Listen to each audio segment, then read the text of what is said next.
Oi, gente! Segunda-feira, pós-feriadão, né? Espero que vocês tenham aproveitado os dias de vocês.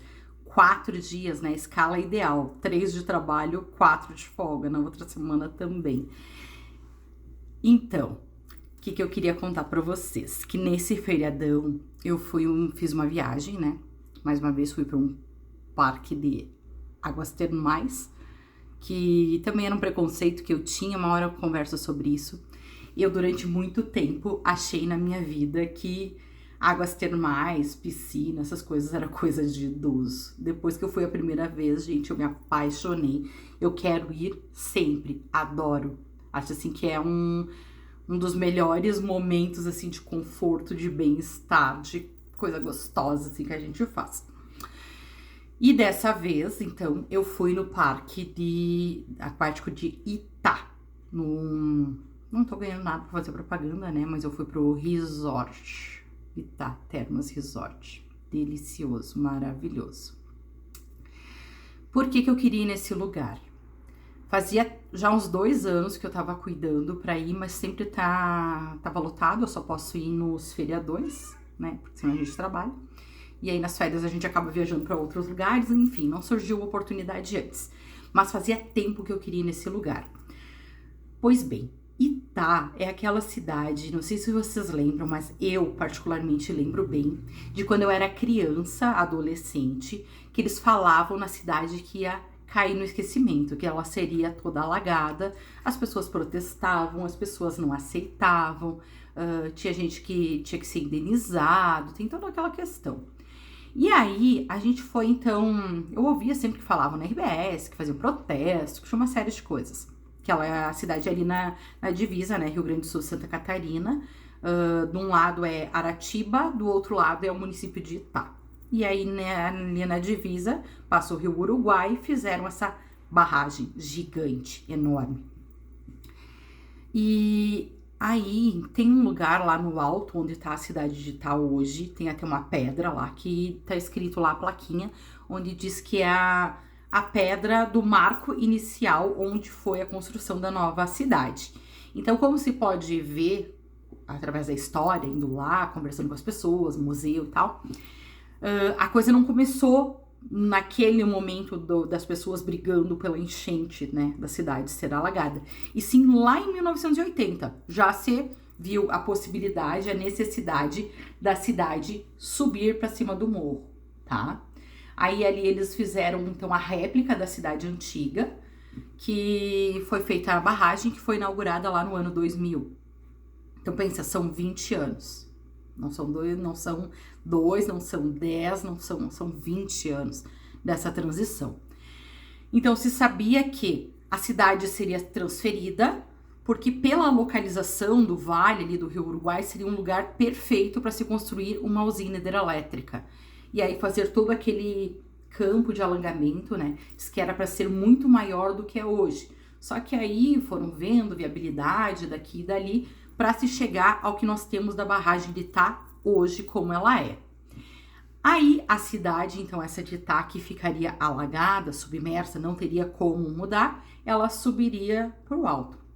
E tem lá o lugar, então, para onde foi a cidade, eles fizeram uma réplica da cidade antiga, subiu.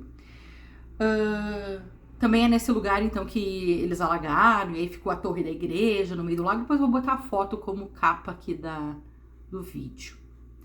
Gente, é muito legal, é muito legal. É muito legal, ao mesmo tempo é muito pra gente pensar, assim, né? O lugar é muito bonito, é muito bem cuidado.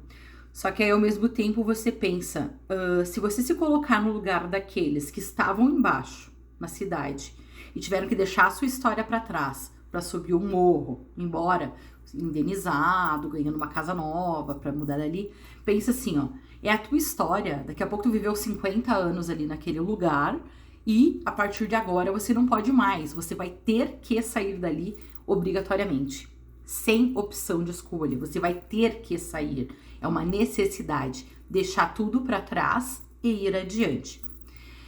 Ao mesmo tempo, é uma necessidade do progresso. Como é que a gente vai evoluir, que as coisas vão melhorar, se a gente não buscar meios né? Se a gente não tiver energia.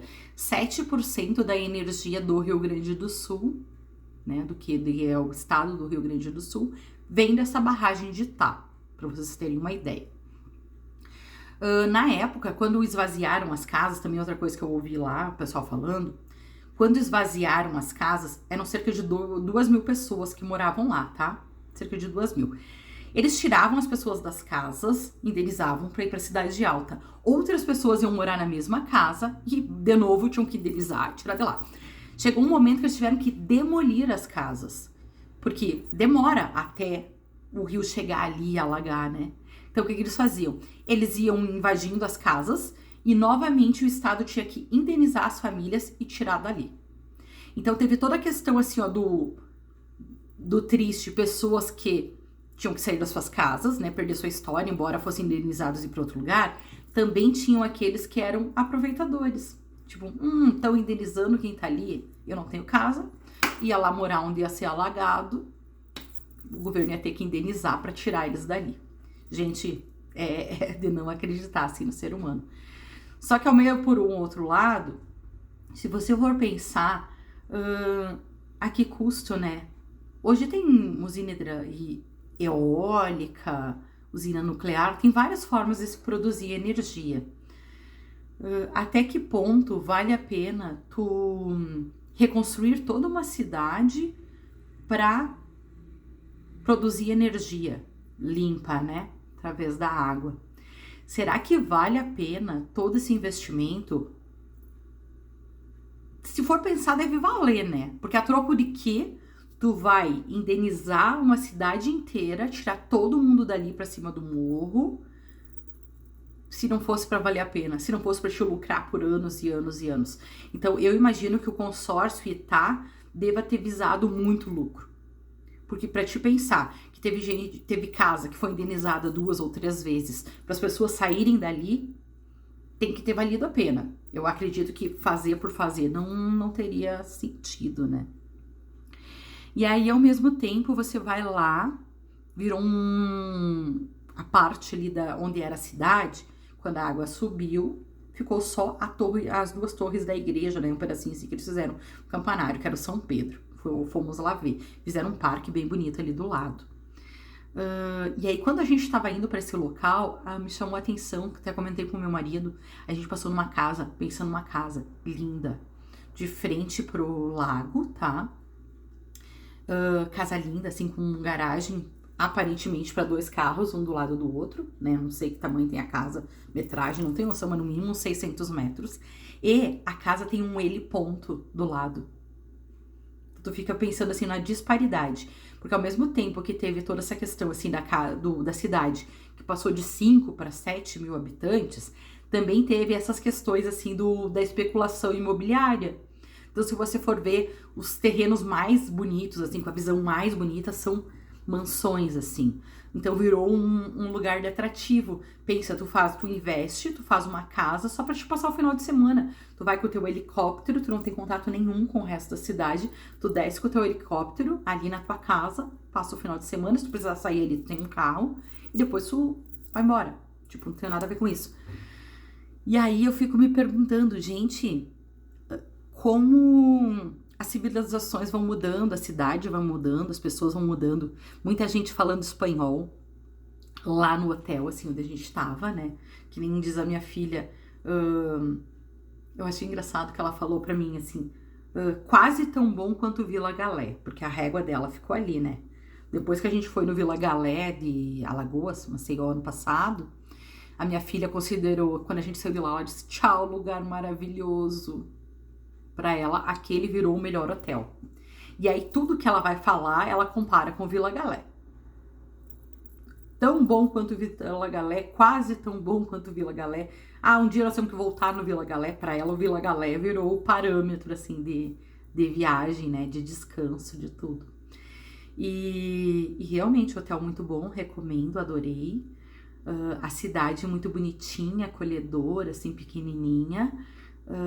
Paisagens lindas, um final de semana assim de descanso, embora bastante longe, né, que nem eu moro aqui em Caxias do Sul, então a gente entre Na ida a gente levou 6 horas e meia, na volta a gente levou 7 horas e meia pra vir pra casa.